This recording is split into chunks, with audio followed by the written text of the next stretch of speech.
I had filmed this the other day and the screen recording for some reason didn't save. So let's just redo this. I already edited this photo. This is the final you see. This is how it started. This is where I got it in Capture One. And then again, this is how I finished it off in Photoshop. So instead of me recording the retouching as it's going, that's a bit tedious because this photo part took me like 35 to 40 minutes to edit. So I just figured I'd do a breakdown because it'd be a little more easier for you guys. So let me know if you guys like that, because if I do that more, I'll be able to do more of these editing videos.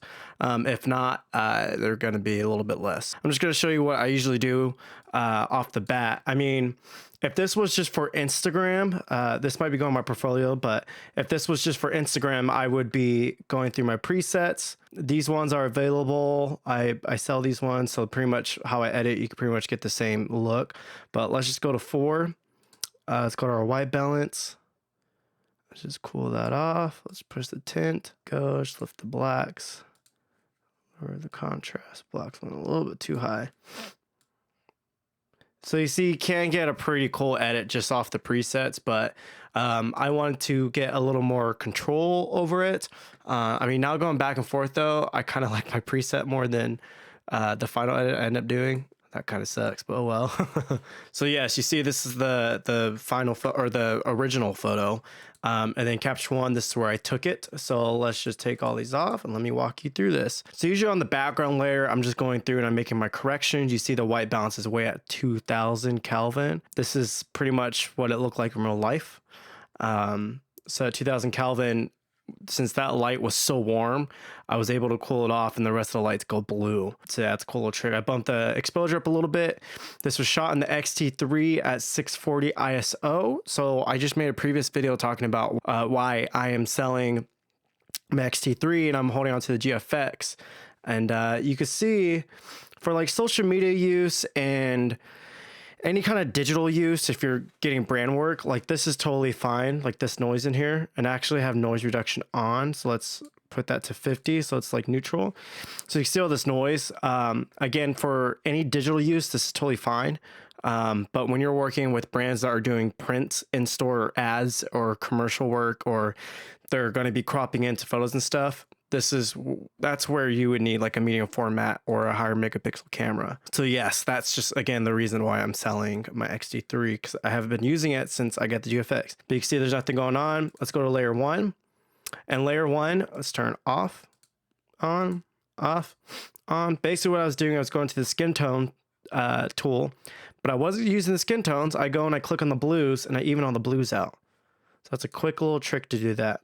Let's go to layer 2, same thing, but now I'm just evening out the skin tones.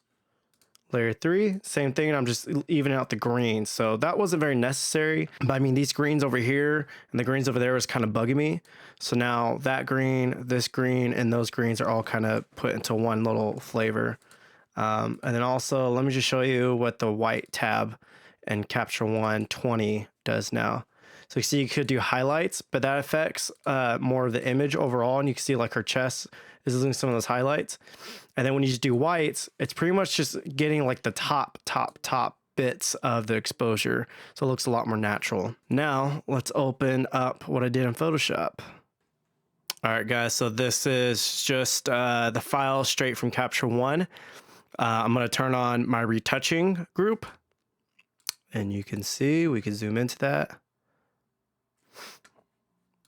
Before, after, before. So how I have videos on my retouching. It hasn't changed that much.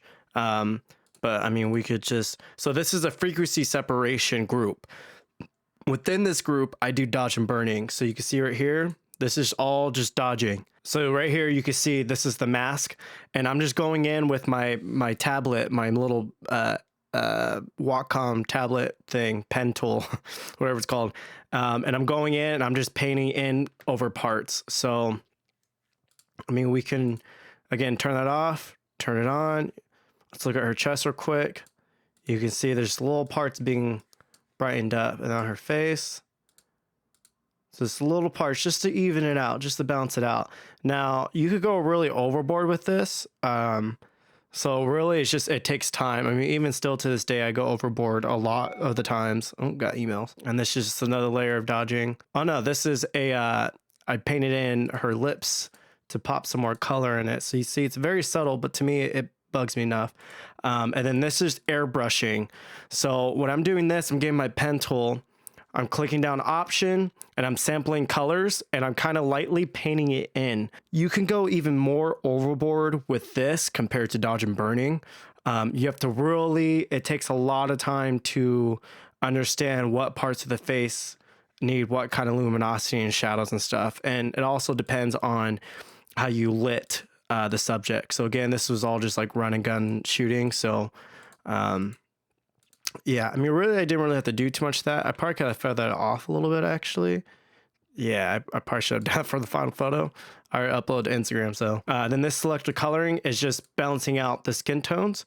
And how I did that was I went to the yellows. And you see, I just went in and pushed the yellows so it would even out the skin tones. So, and don't worry, again, I have videos of that go more intensely into my retouching, but I'll make some more. But again, this is just a breakdown of how I edit this photo. This is generally my workflow. So you can see this is a bunch of crazy stuff. And it's not like a big difference, but it's a bunch of subtle things. So let's go one by one. Again, if I just used my preset for the beginning, I probably could have done the same kind of thing, but yeah. So here's my first layer. You see I just did a channel mixer, put it to monochrome, and I messed with this a little bit and I feathered it in, and we can turn that up to see what it'll do.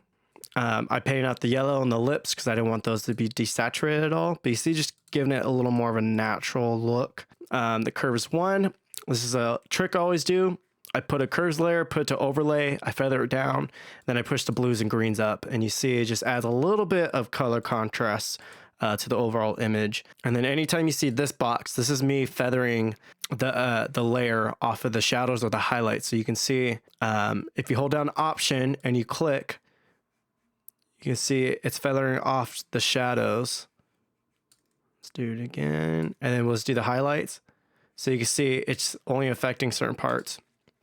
So that's a cool way if you put a layer and it's affecting the shadows and the mids or the highlights and you don't want it to, you can use that trick. This is just a little film curve. Again, it's very subtle opacity. Turn all the way up, and it's a little bit much. This one right here.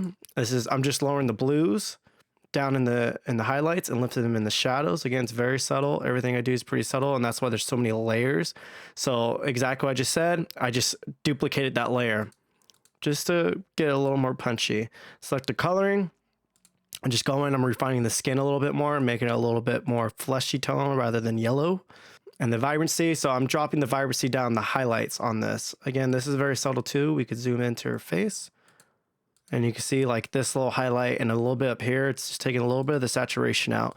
And again, how I did that was I did that trick. So this is if it was affecting the whole photo. So I'm going to drag that, and then I'm going to drag this until it's only affecting the highlights. So you have to brush it in. It's kind of just got to go with the eye. There's no exact way to do it. And then this last one's vibrancy. I'm just saturation in the vibrancy tool.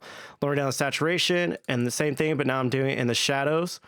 So I'm taking all that off the highlights, and now my shadows are black. That's one thing that I used to do very saturated blacks, but now I'm doing more neutral blacks. And to me, it kind of gives it more of a, I don't want to say filmic look, but more of a natural look, I guess. And then here, I don't know what I did there. I think I probably just did another curves thing, and it looked like I merged it. So, but you see, just made it a little bit more punchy. And then right up here, I just did a lens correction because this was shot on the 16mm Fujifilm. And yeah, you can see there's a little bit of like a bubble effect, and then here kind of evens everything out. So yeah, guys, that's pretty much it. Again, I will do more intensive retouching videos, but I don't know. Let me know if you like this. Again, it's just quick breakdowns. You can see here's like another photo that I might do. We can reset that. See the original. And again, that's how I shot it. So yeah, let me know what you think. If you want to see more of these breakdowns, or if you rather have more of the intense stuff, I'd rather not do the intense stuff. But if that's what the people want, then that's what the people get. But yeah, let me know if you're into these breakdowns. And again, retouching video will come up. And also, I'm going to be filming more on my photo shoots. I haven't been doing as much because I want to get fancy and do better cameras and stuff, but then I just don't have time to film. So I have the GoPro 5, so the like 2 or 3 shoots that I filmed so far was with that. But I just went and bought a new GoPro 7, and so I'll be taking that on shoots, and it's a little easier because I could just put it up somewhere and forget about it and just let it roll. So yeah, be expecting more photo shoot videos. But yeah, peace.